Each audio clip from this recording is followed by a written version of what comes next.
Hello, everyone. Welcome to the Education Department's Equity and Excellence Lecture of 2019. This is co-sponsored by the Drescher Center, Inclusion's Imperative. This lecture was possible due to the support provided by the Provost Office, Catalina Sofia Dansberger Duque, the Dean of the College of Arts, Humanities, and Social Sciences, Dr. Scott Casper, the Inclusion Imperative of the Drescher Center, Jessica Berman and Bernice Bolden, the Education Department Chair, Dr. John Singer, the organizers, Kendall Nash, Cheryl North, and Linda Oliva, others from the Education Department, Patty McGonigal, Martha Saris, Nikki Mungzowski, the Sherman family and the Sherman Scholars programs for their mentorship and recruitment of diverse teachers for urban schools, the Godolski's families for their generous support of this event, the GRAs, Mandy Koch, Christina Ackerman, and all of the Education Department's GRAs. Thank you very much for all your support.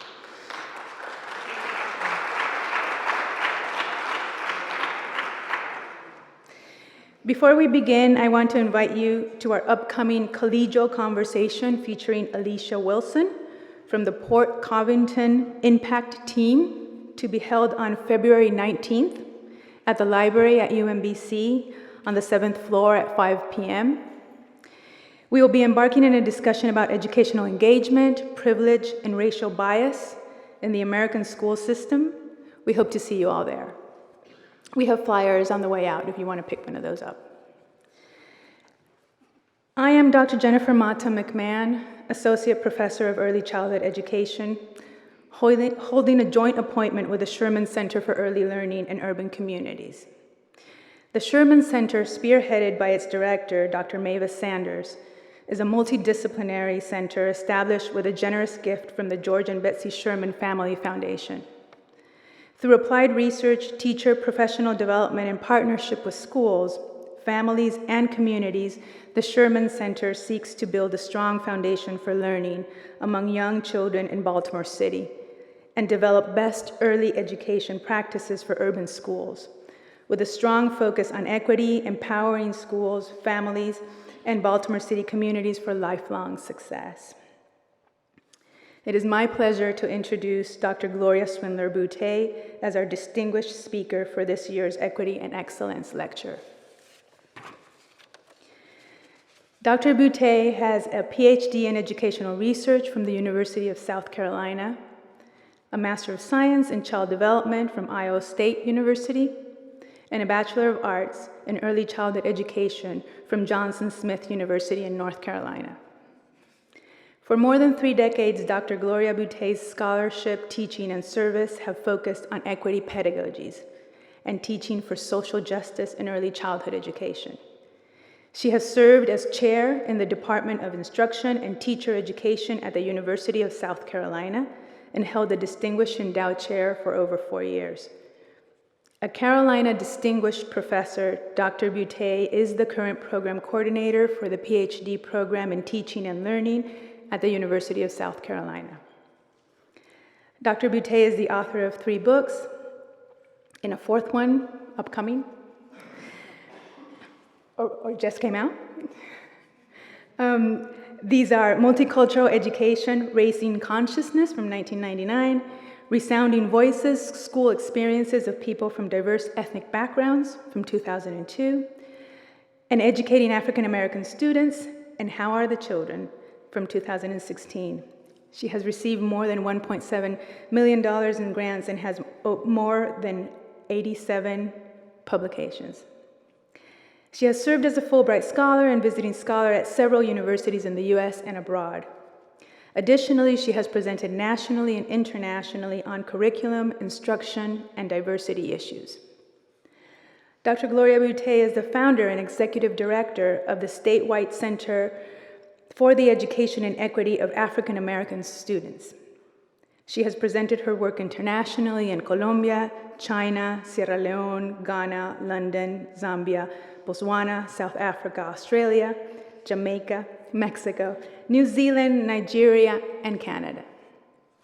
Dr. Boutay's areas of expertise are currently relevant pedagogy, culturally and linguistically diverse students, African American students, African American language and biliteracy, culturally relevant curriculum, and equity methodologies. In her work entitled Teaching About Racial Equity Issues in Teacher Education Programs, Dr. Boutay states, "There is no such thing as a neutral education process. Education either functions as an instrument that is used to facilitate the integration of younger generations into the logic of the present system and bring about conformity, or it becomes the practice of freedom, the means by which women and men deal critically and creatively in the transformation of their world. We are here today to learn how to best practice our freedom, to promote the transformation of the world for the children we serve. We thank Dr. Boutay for being here with us and welcome her to UMBC." Thank you very much for that wonderful introduction.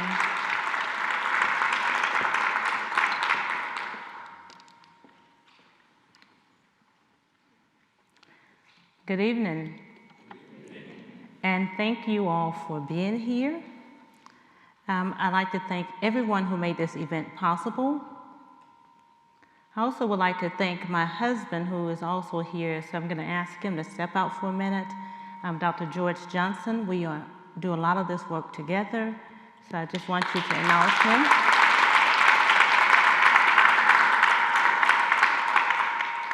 And is there feedback? And also a special thanks to Dr. Kendall Nash, who quite a while ago was my doctoral student at the University of South Carolina and who is now continuing this work.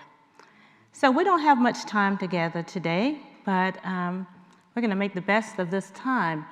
I'm going to be talking from my book, Educating African American Students and How Are the Children. And so what I'm hoping to accomplish is that when we leave here, if you don't already think that teaching African American students is something that is exhilarating, joyful, and hopeful, I'm hoping you do. And I'm hoping you feel encouraged. So in the brief time we have, I'm going to start with a story, and How Are the Children, which is the subheading of the book. I'm going to talk about some assumptions, some things I will ask from you. Then I'm going to talk about recognizing anti-Black violence in school and society. And then I'll end by showing some what I'm calling healing examples of culturally relevant teaching and excellence in teaching of African American students, which you can find in the book. So I'm going to begin with the story, And How Are the Children? Legend goes that the Maasai warriors, who were among the most fierce and intelligent warriors of all time, when two of them met, their traditional greeting was, "And how are the children?" And the answer that they wanted to hear was, "The children are well." When we say the children are well, that means that there can be peace and prosperity. And so there's no need to go to war. Even Maasai warriors who had no children greeted each other that way. That is still the traditional greeting of the Maasai people of Kenya. And how are the children? I wonder what it would be like if we took to asking each other that every day, if that became our traditional greeting.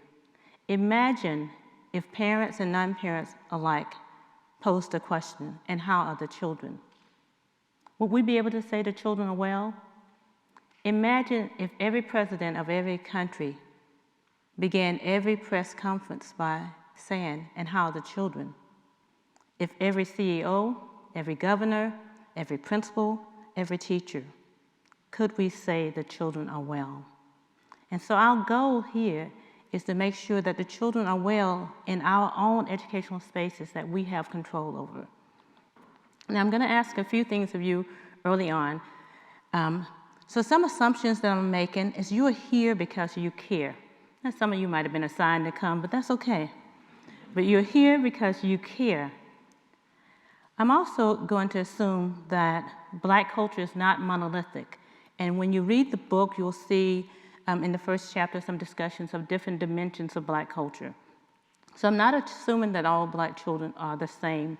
We understand they have different levels of identities. I also understand that many times educators try to figure out what it is they need to do. So they don't always know. And so, but in this space today, I want to talk about Black children. And I want you to agree with me to let's have this be an unapologetic space where we're going to talk about Black children. It doesn't mean that other children are unimportant. Indeed, if we're able to effectively teach African American students, it's the same strategies you need for other students as well. But let's focus on African American students. And also the last thing I'll say is, yes, often teachers and educators say, well, if only parents would do X, Y, Z. I'm going to agree that, yes, it would be nice if parents did some things, but let's also figure out what we can do. Even if parents don't do what we think they should, what can we do in our educational spaces? So that's what I need you to agree with me. And one thing that helps, I don't know how many of you know the work of Donna Ford, but one day she posted this on social media, and I just found it very, very useful. Because it talks about thinking about African American children as if they're your own children, or your own nephews, your nieces, your cousins.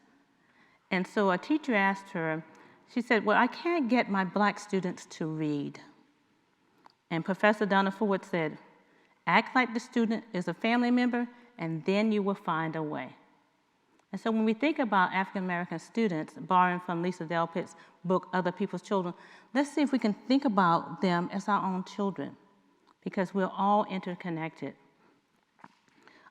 Fortuitously, we are in the decade of celebrating people of African descent from 2015 to 2016. So really focusing on Black children really makes sense. Likewise, we see a lot of social movements like Black Lives Matter. That's also a very nice backdrop to help us kind of focus on what we need to do to ensure that African American students are successful. And I always show this one because a lot of people, when you hear Black Lives Matter, people misinterpret that, and people start saying things like, well, you know, white lives matters, blue lives matters, and all, you know, all this. So the slogan is the one to the left, Black Lives Matter. The other slogan is not only Black Lives Matter. You all get that? Okay. So part of what I'm going to try to do is help us see the beauty and brilliance of Black students today in the short time we have. As Malcolm X pointed out, if you're not careful in society, there are so many negative depictions of Black people, we end up vilifying the very people who need the help. Very often Black students and youth are vilified. And so in any profession, there are ethical guidelines. And usually the first one for most professions is don't harm the people you're working for, right? First, do no harm. That's the first ethical principle. The second one that people don't think about should be do some good. Not only do you not want to harm kids, but you want to do some good. And I'm going to talk about both of those things today. Now, one of the reasons people have a hard time understanding that schools can actually be sites of places that are harming children is because we think of schooling and education as a good thing. But we don't think about some things that are going on behind the scenes, and we don't often think about it comprehensively. So today I want to unveil some of those things, because more insidious than racism that we think about in physical and overt ways are insidious acts of microaggressions against many children of color, in particular in this case, Black children, every single day that they go to school. So when people hear harm, it doesn't register on the radar that there are harmful things that can go on. And by the way, all of us, any one of us, including myself, can be capable of contributing to that unless we are aware of what we're doing. So one of the other things, when you think about first do no harm, it means this, that there are times when we as adults, as the educators, as the professional, will have to put ourselves in positions of discomfort on behalf of the children. We often do that for, if you have your own children or cousins or nieces, we do that all the time. I mean, people move to whole different neighborhoods so their children can go to a school that they think is safe. You know, people do all sorts of things on behalf of the children. I remember once I was traveling to South Africa with my son, and we were on a safari, and a lion sort of charged at us, and I don't know why, but I threw my body in front of him. I was like, I guess eat me first. You know, the whole idea is we put ourselves in places of discomfort. I'm asking you as educators to do that too. So even when topics make you feel anxiety, guilt, or whatever, or you think it's too hard, or you have some fear that I might do the wrong thing, do it on behalf of the children, like we would do for our own children. So I want to talk about how schools can be places of violence, not intentionally. Paulo Freire says that any acts against humanity are acts of violence. So I want to show some examples of that. I'm going to start with Jonathan's story, and I don't think this story is atypical. When our son Jonathan was in 3rd grade, he came home from school after learning in social studies about a group called the KKK who killed black people. Through his early childhood lenses, which reflected a rudimentary sense of time, Jonathan viewed the KKK as a clear and present danger. I tried to assure him that the KKK were no longer as prevalent and that we could now fight back and we're not afraid of them. My answer was lame and insufficient in many ways, and Jonathan still was afraid. As Jonathan continued to learn bureaucratic versions of history over the years throughout the curriculum, coupled with the invisibility of black teachers, he slowly began to disidentify with school and academic discourses offered there. Yet Jonathan wanted badly to believe that life was fair, and often said to his father and I, who you just met, we're both professors, he said, you know, everything doesn't deal with race. At that time, his grades and test scores were still excellent, in a large part due to the education we provided at home. But over time, we saw the pain he suffered that none of us could name at the time. By 6th grade, when Jonathan was placed in a math class 2 levels above others, scored superior in all areas of the state-mandated test, but overlooked for the school's academic team until we intervened, Jonathan had internalized the message that it was better to be cool than to be smart. Once he said to us, "I've been cool since 6th grade."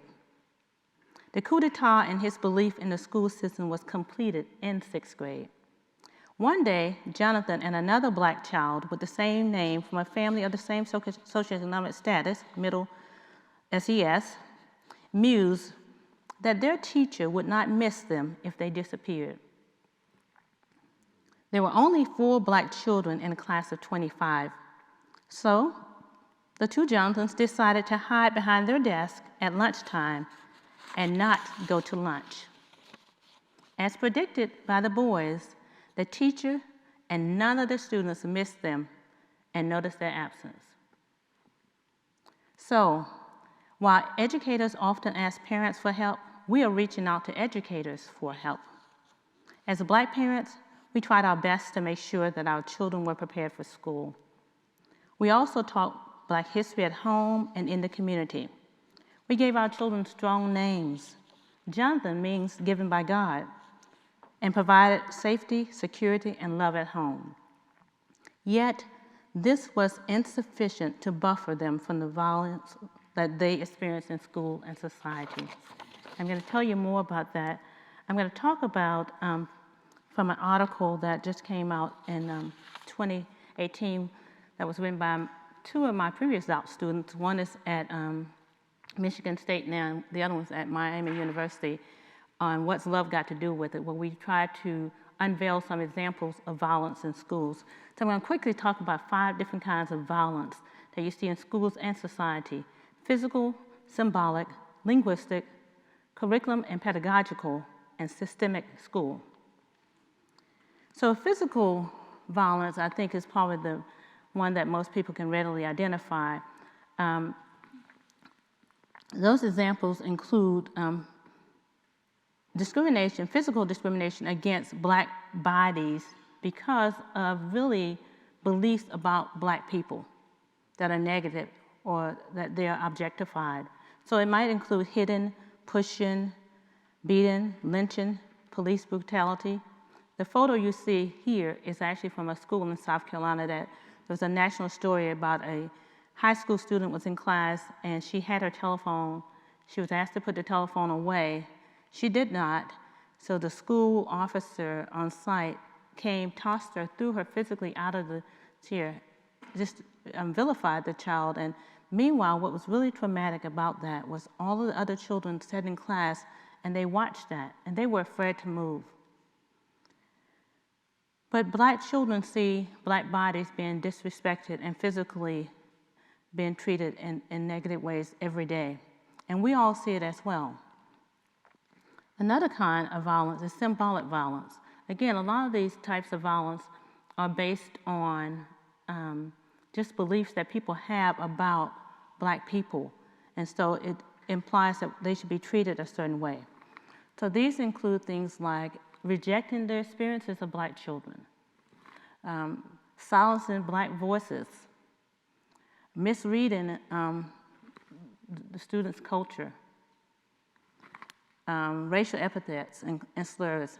This is a story from 2018, and this is a common story too, where a child is asked to leave the class because of her hairstyle.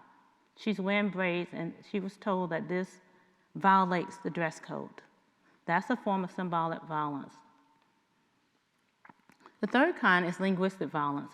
These are attacks on children's language that they bring from home, and they may be subtle ways. It may be done in a way that most educators are not even aware that they're doing it, but we tell students things like, you can't speak broken English, or use correct language in the school. And so the language of the family and the community is not valued. That is a form of violence. That's an attack on people's humanity. Then there is curricular and pedagogical violence. And so this has to do with lots of different things. One, huge invisibility of Black people in the curriculum. Basically saying that you're not important enough to talk about. Distortions, inaccuracies, misinformation that's pervasive, that's done year after year after year. Now imagine if you went to school year after year after year, you never saw yourself affirmed in school.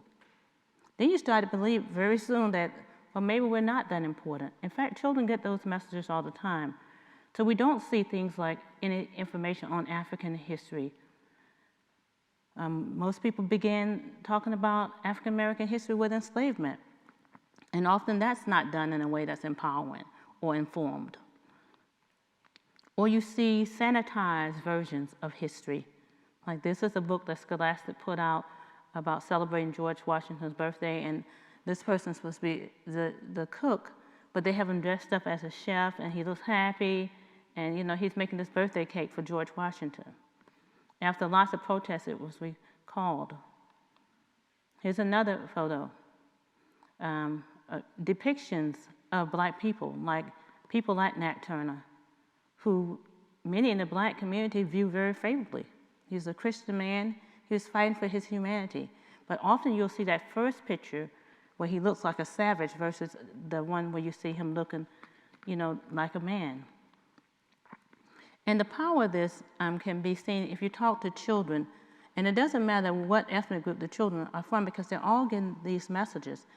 Our granddaughters, one of them when she was 6, she brought a book home from the library, and I read her this book. It's called a mom like no other. And she said, when I finished, she said, I like that book because it seems real. So that told me what she had been reading before didn't seem like anything real. She never saw herself affirmed at all. And the last type of violence is the systemic school violence.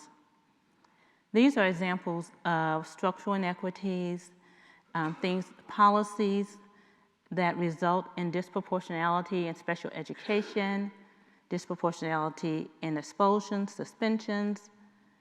And so there are systemic changes that have to take place. Otherwise, African American students are being subjected to ongoing violence. So Asa Hilliard said, so really, when you think about this issue of what African American children are facing, we really have two problems. One, we've got to undo the damage because they are being harmed every day, unintentionally, by good people who went into teaching because they love teaching. That's why we go into education, right? We love teaching. But without knowing, without making an effort, we are hurting children without it intending to. So first, we got to undo that damage. And then we also got to clean up the curriculum. That means, and one of the quotes that was read with the introduction is a quote by Richard Shaw in Paulo Freire's book. That means if we continue to teach in a conventional way and just use the status quo, that we're going to get the same sort of results. Now, nobody is setting out to hurt kids, so let's talk about one little footnote here. So what if all the kids are white? Let me just point out that this is also doing damage to white children as well, because they are learning inaccurate information, they're learning distortions, and they're learning to believe that maybe white people are superior to other people. Nobody says that, but it's evident in all those different kinds of violence that I pointed out. In fact, it's not unusual to hear children tell you who the bad children are in class, and they're often profiled as being black kids. So equally important for all children to show respect for the humanity of all people. So I wanted to talk about how you can do that. So again, remember, if you're feeling uncomfortable, and I can't tell if you are or not because I can't really read you yet, but if you are, that's okay, because remember, when you're in a stage of discomfort, that's the only place in which growth can occur. And everybody knows Jean Piaget's work on disequilibrium, right? Yeah. But he talks about learning only occurs when you are in a state of disequilibrium. So if you're only in your comfort zone, you're not going to be able to do anything different. And remember why we're doing it. We're doing it on behalf of the children, okay? So one of the things that we have found healing and that we use at the center with a very long name is cultural development pedagogy. And of course, that is just using what children bring to school already as a way of teaching them. And so it should include 3 different things, if it's really cultural development pedagogy. And we use Gloria Latson-Billen's notion. First, it should include a focus on academic excellence. So the goal is to teach children to succeed. The pedagogical way is just, the teaching is just how you do it. It also should include a focus on cultural competence, and I'll say more about that in a minute. And it also should include information on critical consciousness or social political consciousness. It's all that. So I'm going to show some examples in a minute of some of those, how that looks. And in the book, there are lots of examples. Now, in terms of cultural competence, it has 2 components. One, what Rudine Sims Bishop calls mirrors, where children should learn about their own culture. They should see themselves reflected in the school. That's first. Then the other ones would be windows. They should also learn about other cultures other than their own. So it doesn't mean you only teach about their own cultural group, but you start there. And that's for all children. And they need to be substantive and ongoing. We don't need to have 1 or 2 instances or do a lesson here. It has to be totally embedded. So the examples I'm going to show you are examples, and I'm showing you like 1 or 2, but understand that these teachers don't do this every once in a while. This is part of how they teach. And the critical consciousness piece, this is the point where we're able to talk about issues with students. We teach them to be critically conscious. We teach them about social political issues and how to question what's going on. how to read not only the word, but the world. That means to understand the dynamics and what to do about it, and to engage them in figuring out how we can take action. So here are some classrooms where Black children are well. So I'm going to share, this is a third grade classroom where the teacher decided to use African American barbershops to teach a group of 15 Black males. He had an all-male classroom. And the reason he decided to focus on barbershops was because the barbershop is one of the oldest institutions in Black communities. It also has lots of implications for community gathering, the rites of passage. Most African American boys don't get their first haircut until they're 1 year old. And so that's, they go to the barbershop and they develop this relationship.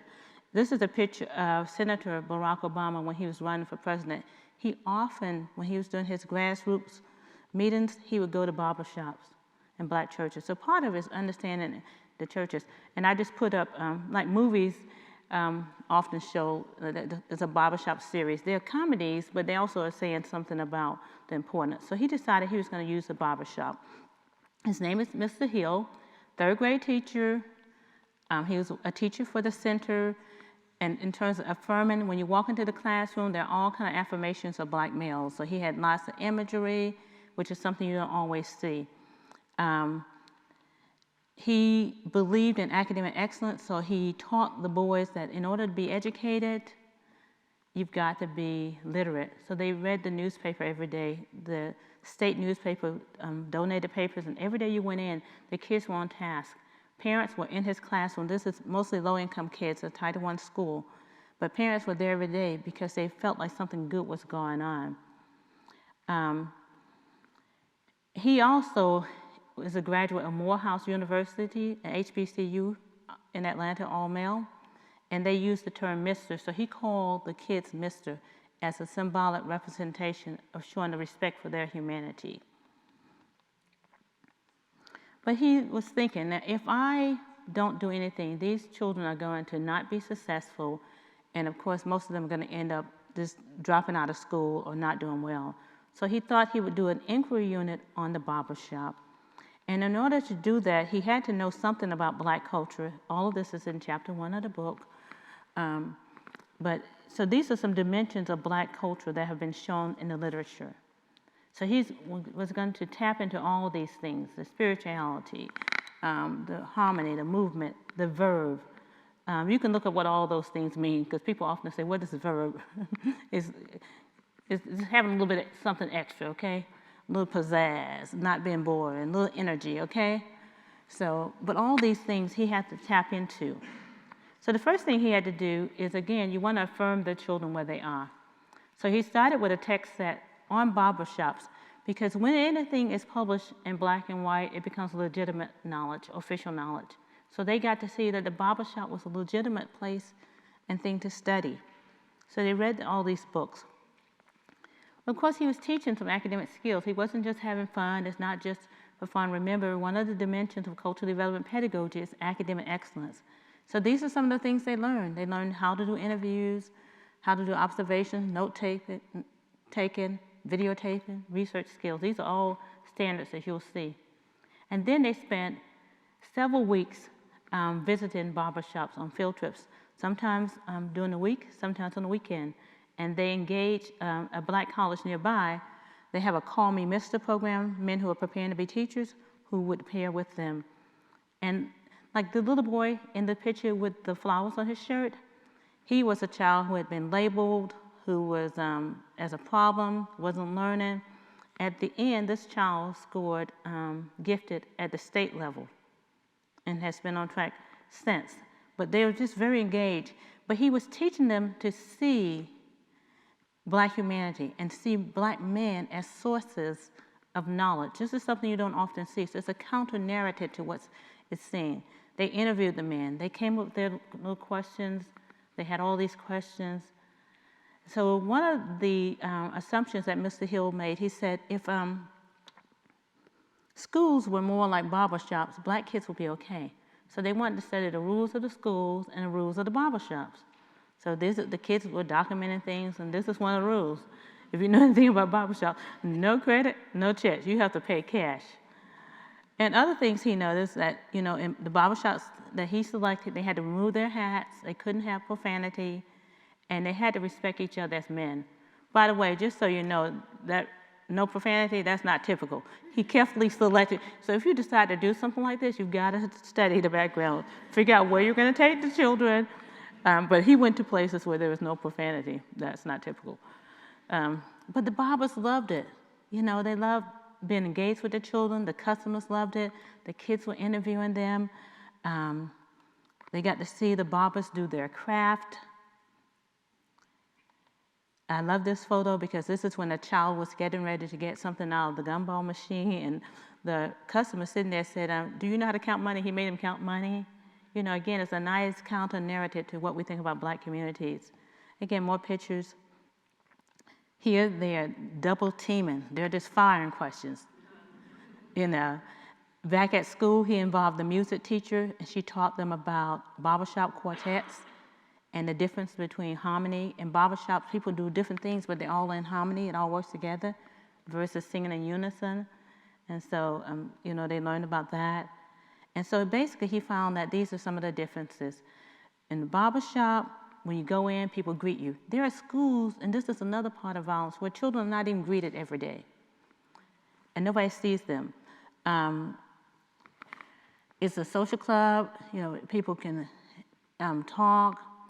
It's individualized. When you're in the chair, you have the person's attention. There's a wide range of topics discussed. In barbershops, usually the customers know the families. In school, many teachers are not familiar. Usually you have a long-term relationship. In school, most schools it's just 9 months, and then the child's gone. We don't entrust your hair to just anybody. Everybody here who gets their hair done, you know that's true, right? In school, you don't have a choice. You get the teacher you get, right?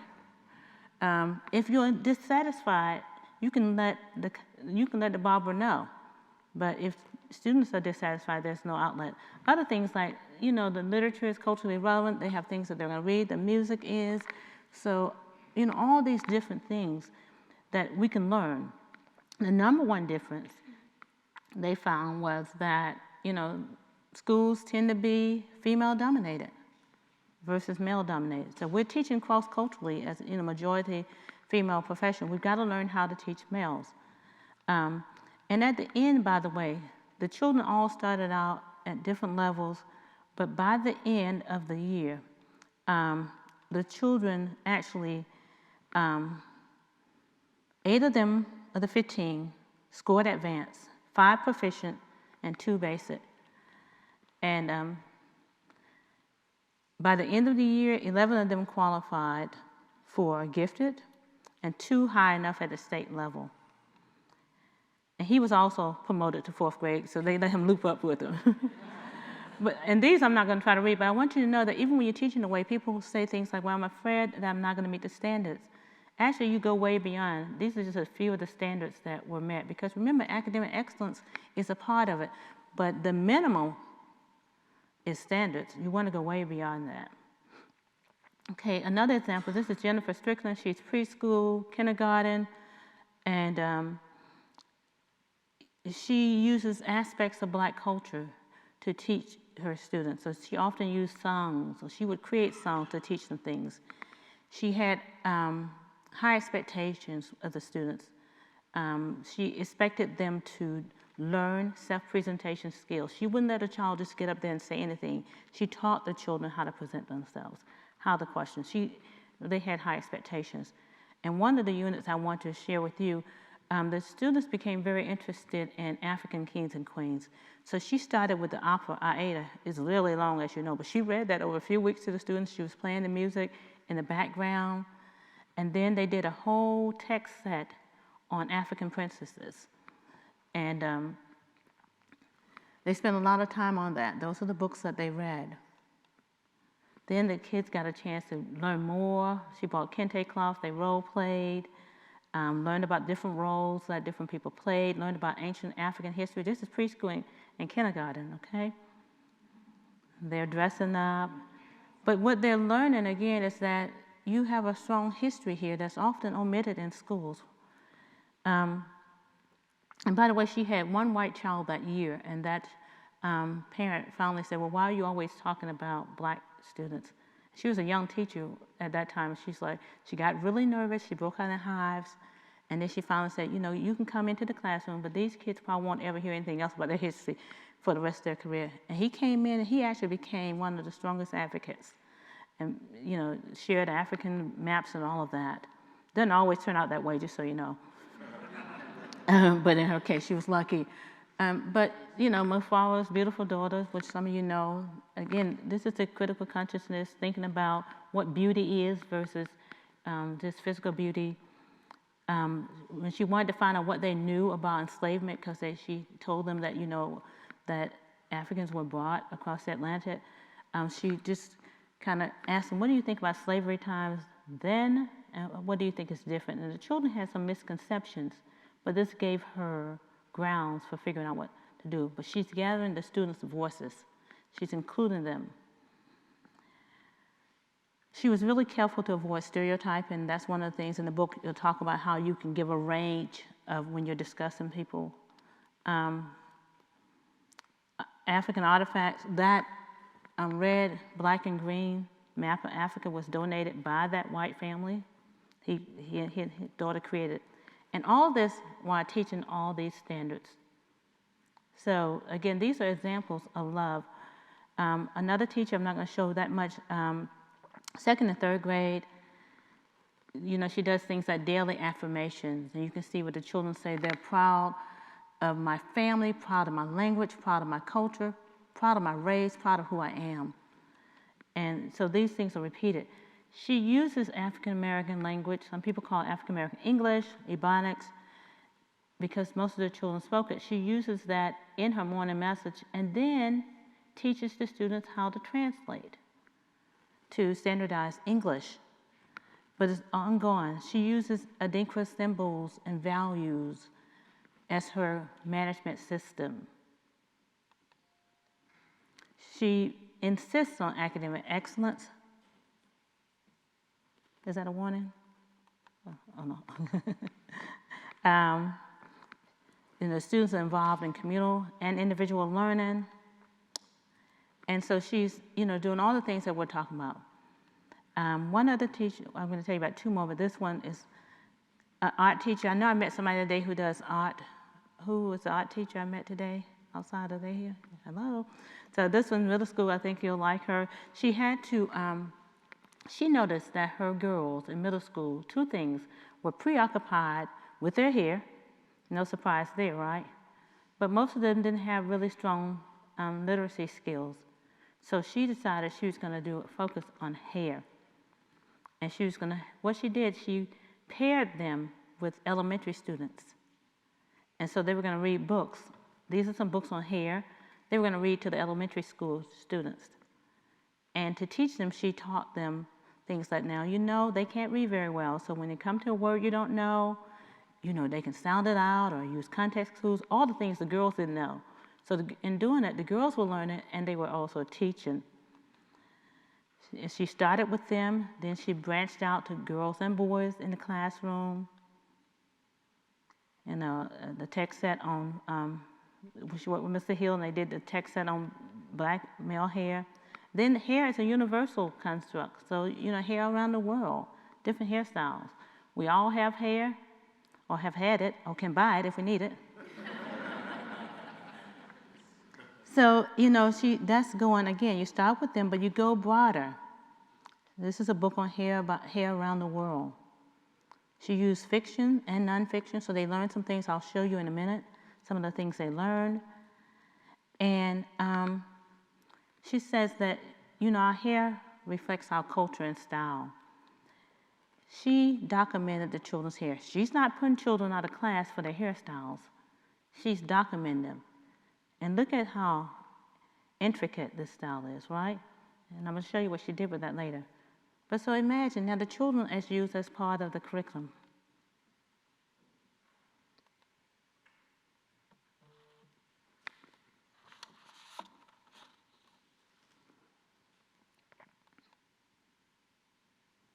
Yeah, she also had to teach some art. So she found works of art dealing with hair. And these are some of the artists that she was going to introduce them to. She looked at Bell Hooks' book, Happy to Be Nappy.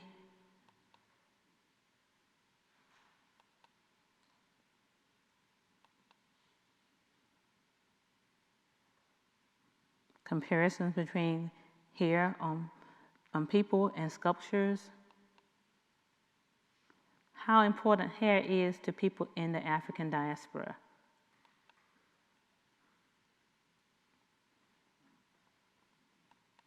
And how when you're doing hair, there's a special feeling generated there.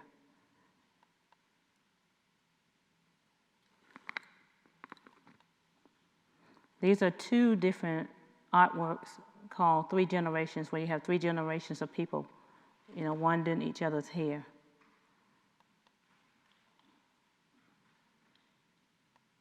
They looked at works by Annie Lee.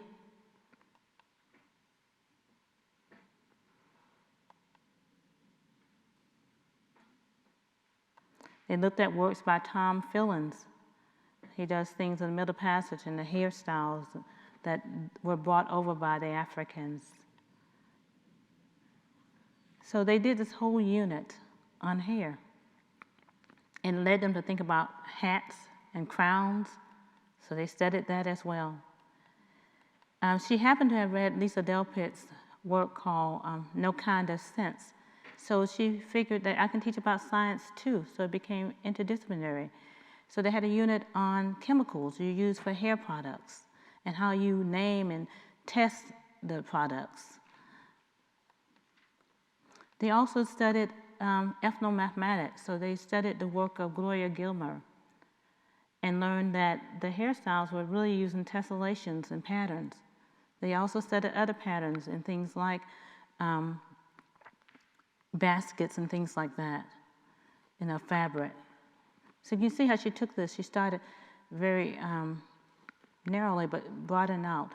Math, other things, estimation of how much hair is needed for various styles, monetary issues, that's the cost of hair, length of hair, and all that. I mean, now socio-politically, she could talk about ownership of hair shops and things like that.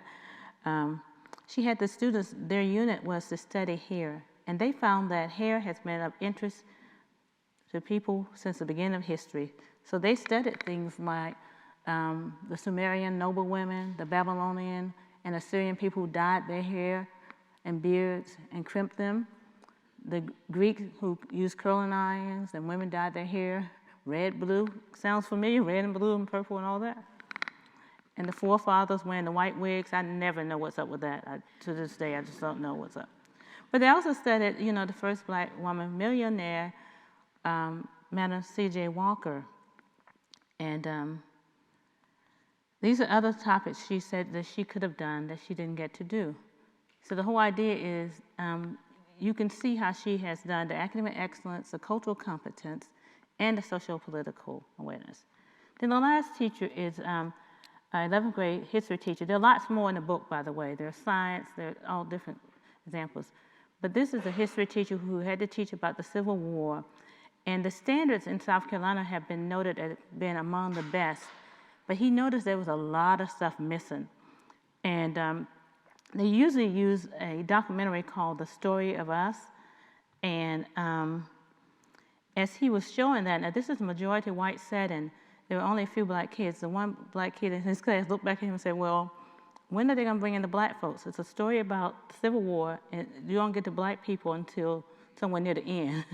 So he realized there was a lot missing. And so what he did lots of counter narratives to the negative depictions of African people. He focused on agency of black people, not how they were downtrodden, but what kind of things did they do that were ingenious? How did they learn how to read even though it was against the law for them to learn to read? Why did they make laws for them not to read if they thought they were so dumb? Lots of things he was doing. He looked at African American abolitionists because the textbook only had 3 out of many, many white. He found 7 more and taught that as well. He again, these are things to intervene with the invisibility, the value of families among people who were enslaved. And he countered this whole view of the genteel enslaver. So he problematized that. So the summary, I'm going to suggest that we replace anti-Black violence in schools and universities with love. And so in terms of how do we do that physically, well, one thing, we can acknowledge and interrupt profiling when we see it. Symbolically, we can provide mirrors and include the students' voices and experiences. Linguistically, we value their language. We use it, we honor it. It's a starting point. Curricular and pedagogical, we have ongoing mirrors. We provide accurate historical accounts, engaging students in critical dialogue. And systemic, and this is one of the hardest things to do, but schools are going to have to change policies, like how you get placed in special ed, how long you stay, who gets into gifted. I mean, changing even how those rules are made. How do we decide who gets in gifted, who stays? Because a lot of that is just political. But those systemic things have to be changed. And so, African American children are not other people's children. They're our children. And I want us to think about, hopefully think about treating them as if they're our children. And so when we ask the question, and how are the Black children, you will be able to say, the children are well. Yes, the children are well. Thank you.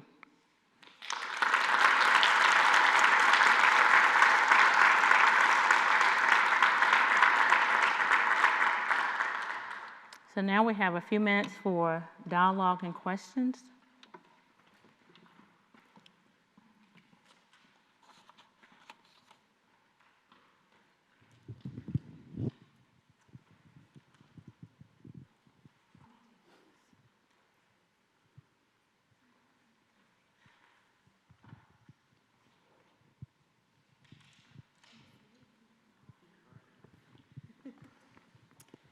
So I am an intern, and I actually have an African American mentor teacher.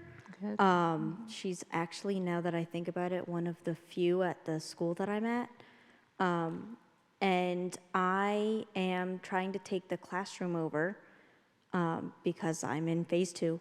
And the students are having a little bit of trouble, and it is a classroom that is a lot more African American students in there. And I'm like, I know where they're coming from. I've been to a couple equity lectures, I've taken classes, but I'm having trouble, like I'm going in there and I'm being kind and respectful, and some of the students are not being as respectful back to me, and I know that I just have to keep going and trying to build relationships. But I didn't know if you had any suggestions for what I should try to do to try to maybe relate with the students more. Okay, very good question. And I don't know, you didn't, and you don't have to comment on your teacher, but sometimes you can learn things from what the teacher's doing if that's an effective model. So one of the things with respect, that is defined very differently cross-culturally. And so one of the things is to figure out what you're thinking about is respectful or not. And some of you know the work of people like Herbert Cole, who wrote an article a long time ago that I won't learn from you. Some of what you see and might be interpreted as disrespect might be resistance. So, and again, because African American children are very varied, but in general, you know, one of the cultural rules is that you have to be able to show children you care enough and value them and who they are. And then if they like you, then they are likely to cooperate, okay? So some of that might be having a conversation with them and saying, you know, okay, I noticed that XYZ is happening. What's going on? Can you help me here? Or here's why I'm trying to do XYZ. So unfortunately, there's no easy prescriptions, but the main thing is try to get to know them. Try to find out, try to get insight, try to look at your lessons that you're doing or whatever it is you're doing to see how you might make that resonate. Which things pique their interest? Are there things that they really like and maybe you can build on that? But as you have probably read in all your classes, most of it is really about relationships. And students can make your life very difficult if they want to, particularly middle school children, which is why I never taught middle school. Even when my children were in middle school, it was like difficult, like, okay, really? So I don't know if that helps, but you know, talk with the teacher, talk to other people. I mean, always reach out to others too, by the way. If you try to do this work in isolation, when you're frustrated, reach out. There are lots of resources around. You know, one of the best is my book. but actually, you know, lots of videos and things, because what your question shows me you care and you want to make a difference. And still, that's all you really need. What would you do for your own children, your own cousins? What would you do? They're just children. And even though they are coming from a different cultural standpoint, perhaps, they can be reached. But they have to know you care. And then you have to let them know, you know, the social political part, like, here's why we're doing this and what have you. And best of luck. And feel free to email me, by the way. Okay. Yes. If I can co-narrate with my wife. Yeah, I was going to ask you actually to do that, so. Because one of the things that I do is that I supervise student teachers in the field. But what I tell my student teachers in the field is that you have to build trust. Once you build trust, it's amazing. They'll tell you anything and everything that you want to know. Sometimes you don't want to know because you're a mandated reporter. But they are very perceptive, and they know when you care, and they know when you don't care. So you have to build that trust through caring. And so in saying that, so a lot of times, like even at the beginning of the year, and you all probably came in the middle, like when teachers spend all that time trying to get their first lessons, don't even spend time doing that. Spend time building that relationship first. It's worth it. It will pay off in the academic and social outcomes that you want. Reach out to the families, you know, the communities. That's another thing we don't do enough of, too, is pull the community members in. In almost every area, especially in Baltimore, there are black fraternities, sororities, black places of worship, social clubs, and, you know, grandmothers. There are people who would be willing to help, like when kids run into problems, and maybe they don't have as much support at home as you might want them, but there are people who are willing to help. So reach out and see what's out there. But thank you for caring enough to even ask that question. But it will work for you. It will work. Good evening. My question is not so much of a question, maybe it's more of a frustration, because as classroom teachers, we have 1,000,001 things on our plates. We are given curricula to teach that is pretty much set, and we have to do it. We have to teach it to the best of our ability. And even if we do want to go out, research, find different things to bring in to represent all cultures, we're talking about a major time commitment on top of what we already have to do in the classroom. So I don't know if that is a question, a frustration, or if I would welcome suggestions for what to do. Okay, very good. And by the way, like the teachers in the book, they have the same issue. Like most of them have pacing guides telling them what to do. The first thing I would say, how is that working out for you? And when we have the outcomes, it doesn't work. And they're still teaching. And when students start passing the academic tests at the end of the year, most principals are not going to protest about how you do it. But to answer your frustration about all you have to do, so one of the solutions I often offer to teachers is this. You don't have to do all the work. Think about just the nature of your assignment. So, and like one of our teachers, Kayla Hostetler, she's a 12th grade high school English teacher. She often gives assignments where the students actually do the work. So their assignments are just reframed. So you might take an issue. Now, how does this look from different cultural points of view? Now, the students are bringing the research into you. Also, work with other teachers. I mean, there are things online, and I know I really respect, because I think we overwork teachers and we don't give them enough planning time and all that. But if we're not being effective, it just really means we've got to do something differently. And I want you to enjoy teaching, you know? What I have found is that when teachers decide they're going to close their door and teach in a way that makes sense and insist on academic excellence, they are happier, the students are happier, and outcomes are better. When you go, and see, part of the systemic school violence is this. That's a perfect example, that you have this standard curriculum. Well, first of all, that dumbs down teachers. Like, you don't have enough sense to know how to teach, that somebody has to tell you to do that. So those are some of the things that you've got to find ways to move beyond those constraints. On behalf of the children, find ways to do it. Work with other people, but find ways to do it. But those pacing guides, just think about all that, those standards, they have been in place as long as we've had schools. Now, if I were to show you, I didn't show you like the test data over a 40-year period, long-term test data. The results are the same. When you look at NAEP data, the National Association of Education Progress, for 40 years, you've got black kids at the bottom. 40 years you're on. But yet we had the standards and all this stuff. Same thing with Latino or Latinx students. Same thing, they're a little bit above African Americans. But this is a consistent and pervasive way. So schools are designed to keep the status quo in mind. So that's part of being culturally relevant. I haven't talked about this, but I know Gloria Lights and Buildings came last year. But part of it is us too. We're part of this equation. What can we do differently? It's not just about the students, right? Because some of it's a change of mind for us. She talks about our conceptions of ourselves as teachers and others. In chapter 7 of my book, there's a lovely exercise. Try to look at that and start with that. And if you didn't buy a book, don't worry. I'm happy to send you a copy of the chapter. But there's an exercise where the teachers can start with themselves and figure out how they can recreate themselves and what they have to do. In the meantime, from a policy point of view, I think teachers need to be more active in voting, having their voices heard. I think NEA put out some data a few years ago that something like only 30% of teachers vote. So yes, people keep handing down things for us to do because our voices are not being heard.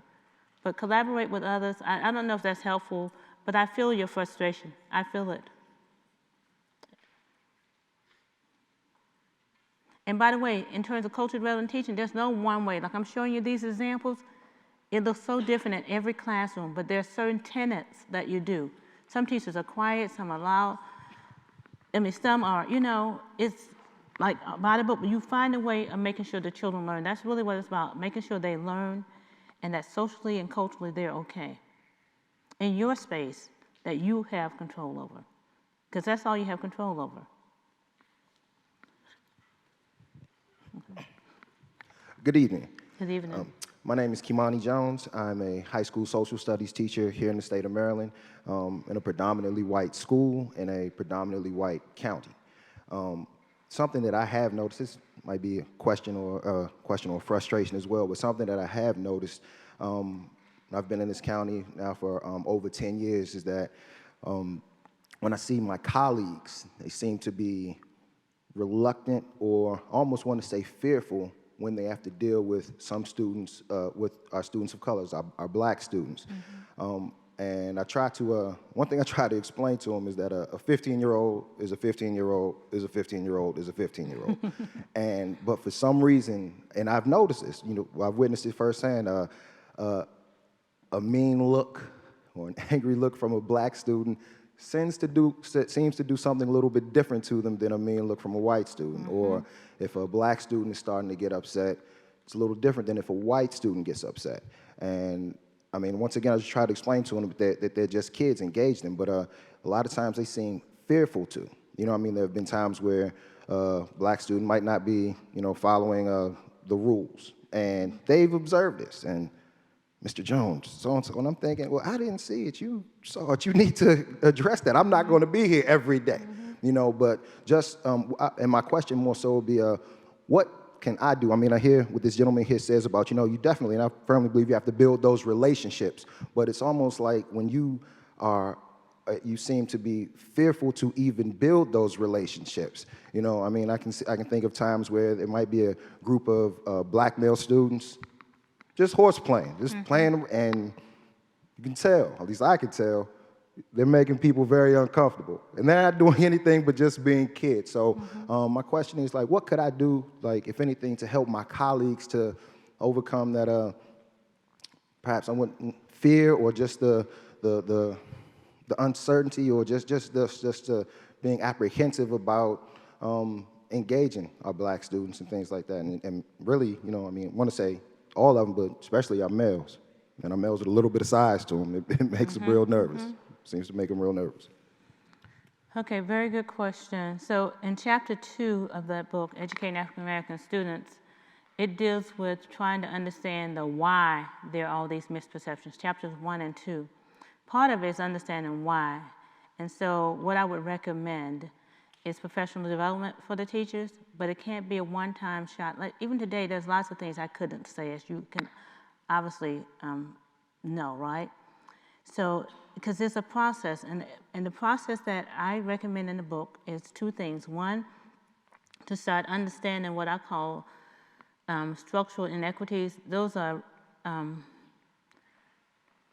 inequalities in systems, systematic inequalities that are built into society. So we come to figure out why we think certain things about black males, or, you know, certain groups of people. Because this has been, since the time we were born, we've socialized with lots of messages coming from all directions. The second thing is, as I mentioned earlier, is to focus on our own social identities and where we are and how we think the way we do. So professional development has to not only include, like teachers really just want to jump right into like the strategies. Like a lot of you will probably go to chapters 3, 4, and 5 of the book because it has things to do. But it's not going to do you a lot of good without understanding the backdrop of all of that. So, you know, I think Paulo Freire said that a lot of times educators, we are victimizers, like we profile students, but we're also victims too of a system, which is what the earlier question is about. So understanding the complexity of that is that we are thrown into the system, we're not given a lot of background. Unfortunately, teacher education programs have not done a good job of preparing teachers. So really the reality is hit when people get out for the first time and they're teaching students whom they don't even know they have all sorts of stereotypes about. And so it's not going to be an easy task. That's my answer. Long-term professional development is probably my best recommendation, but it has to be done by the right person. It can't just be somebody who comes in and just says, okay, boom, this is it. The person's got to do some reflection on what they think, how they came to believe all of this. And chapter 1 does a really good job of unpacking that, and then how to undo it. And by the way, that's all of us, because we all live in a society where we're bombarded with images of people, often negative ones of black people. That's what I started with that quote with Malcolm X about how we vilify that people need help. And black males, unfortunately, one of the reasons they resist is because they are treated so negatively very often. People don't give them a chance. And the story I used with Jonathans, those 2 Jonathans were like, okay, well, why try to do it here? Because the teacher, they tried their best to get the teacher's attention. Like with that academic team situation I read, when we as parents went to talk to the school, the teachers had chosen all white females. This is really a true story. And they said, well, the children have to do well on the test. So we pulled out the test scores. He has superior, the top area on all 4. Like, boom. They thought, well, we didn't know he was smart. Well, how you don't know? I mean, can you read then? And again, this is not to vilify teachers, but they're used to just seeing the kids who, again, white females fit in schools better than any other group. One reason that more white female teachers, but also in terms of culturally, you know, they play school better than most. So they know how to raise their hand, how to appease the teacher and say the right things or whatever. It doesn't mean they're not smart either. They're very smart as well. But it's easier when you know somebody. So when I ask you to think about black kids as your own kids, that's a hard thing to do because they don't look like, they don't talk like, they don't walk like, but we've got to try to get inside their heads and understand, yeah, you've got a hard job. I will say that we offer an online course at my center, and that course has been really successful with transforming what over 500 teachers believe about students. But it's a process. It's not overnight. It's not one. It's not like you can go say boom or give them the magic love black children pill and boom, they're gonna be okay. Doesn't work. You're welcome.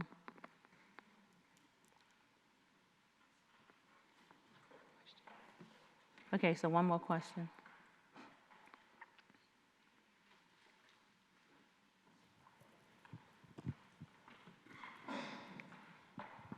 Hello. Hello.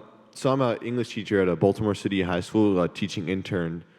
My main concern when it comes to English and correcting and grading papers is both respecting African American English and knowing when to correct it. Because I'm fine with it, discussion. I'm trying to say this.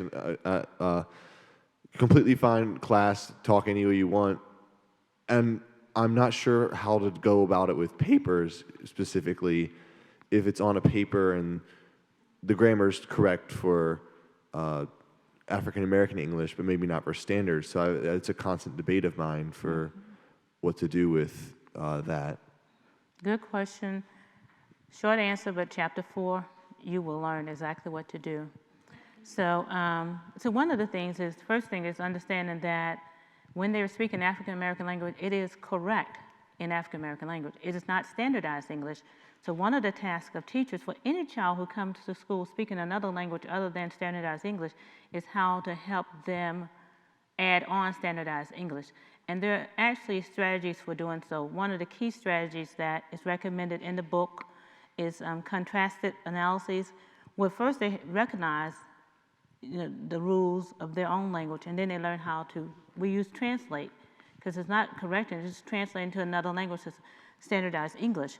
Now with the papers, there are some other methods like Rebecca Wheeler has a book, and some things I don't like about it. Rebecca Wheeler and Rachel Swords called Code Switching, but they have things like checklists where the children can learn to look for different features in their writing, and then each paper they can like, let's say you notice that children are not adding ed to verbs, okay, and they write that way as well. Then they can learn to look for that feature, that past tense marker. And so then in their papers, now they write their first draft, but then they go back and translate it. But there are really concrete methods. Chapter 4 is really good. Again, if you don't have the book, I'm happy to send you that. And so there are lots of things out there to do with that. But part of it, I think what people do when they try to respect the language, they spend so much time doing that, they forget that, again, part of school is academic excellence, and standardized English is still one of the languages of power, so you've got to figure out how to add that on. I mean, ideally, we want to get to code meshing where we, that's part of what we call standardized English. But in the meantime, in fact, it's unfair of us to speak standardized English and not show them how to add that on if they wish to. But there's a way you have to do it. There are strategies you have to use. That's a very, very common problem. I usually don't even answer language questions, by the way, because you need like a day to talk about language. You really do. But if you could help them with that, you would have done so much. But the language alone doesn't save them. Like April Baker Bell has a really, really nice article. It's called something like, yes, I know that you care about my language, but what do you do about my black body that's still discriminated against? It's really a very complex topic to look at the relationship with language and race.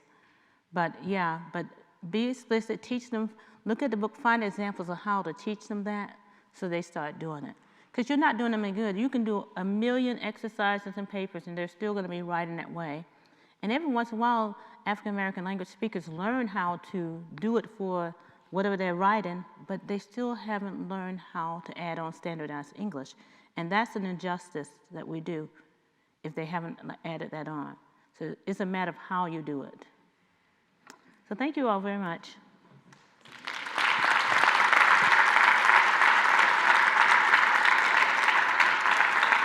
This is for you. Thank you. Thank you. Thank you. Thank you. Thank you for coming. Dr. Bootay has graciously agreed to stay after to sign books for people who come late because we understand that some people would have trouble getting here from their schools. So she'll be out in a few minutes to sign a few more books. And could we have another round of applause for Dr. Bootay? Thank you so much. That was wonderful. Thank you very much. And thank you for coming. Yes, my pleasure. I'm gonna pack up my things and take the mic off.